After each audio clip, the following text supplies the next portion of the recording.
Well, now turning back to your forecast, we're reminding you to stay weather aware today because, simply put, Chris, it's going to be hot. Yeah, I think that's it. All right, my job here is done. It's going to be hot. Now, it's going to be hot where we're going to have heat index up to about 105. But also, it's kind of a double-edged sword because we also have a chance for storms because all that heat and humidity. It rises up, condenses, won't get into the technical process, but it leads to thunderstorms. So 96 is what we're expected around the Charlotte area. 96, that's not too hot, but then when you factor in how muggy it is today, yeah, it'll feel close to 100 to 105 through much of the afternoon. That's why Mecklenburg, Gaston County, Union, York, naming a few down through Chester, also Chesterfield and Lancaster County. We're under a heat advisory and from noon until 7 p.m. The further south you go, I think you will have a better chance for a higher heat index closer to 105. So if it's from noon to 7, the impacts are going to be that dangerous heat. Anything over 103, that's going to lead to a better chance of heat exhaustion. So stay cool, my friends. If you're feeling kind of overexerted or you have heavy sweating, even feeling nauseous, that's an immediate sign that you need to go inside. If you get to this stage, by the way, and you're feeling nauseous,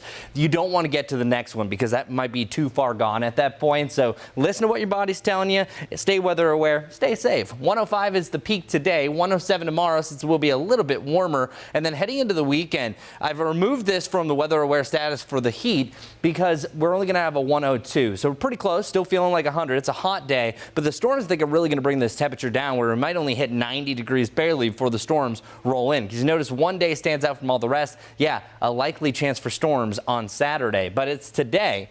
Tomorrow, don't really see a big change here in the map, and on Saturday that we have a low risk for severe storms. So any storm that pops could produce gusty winds over 60 miles per hour. That'll be the main threat. So let's go through all the rain chances. Here's today.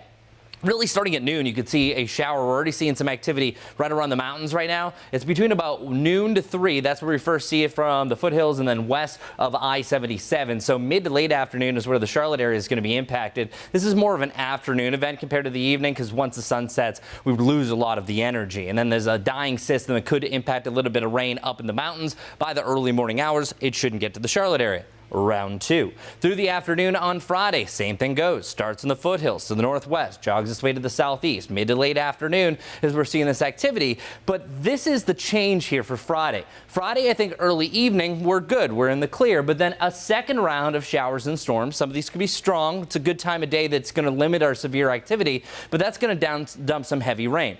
The reason here is because you have a trough that's stalled across the area. That's going to trigger up storms a little bit earlier, especially from Charlotte down to the southeast Saturday afternoon. So if you have any plans from Monroe to the east, you're going to have a much better chance for storms on Saturday. Here are the two pieces on the board. It's the trough that really affects us on Friday heading into Saturday morning, and it's a cold front that wedges in a little extra activity for your Saturday. Sunday, just a general chance for pop-up showers and thunderstorms. As I said yesterday, a cool 90 degrees, 90 to 93 Sunday through Wednesday. No weather aware days there, at least for now.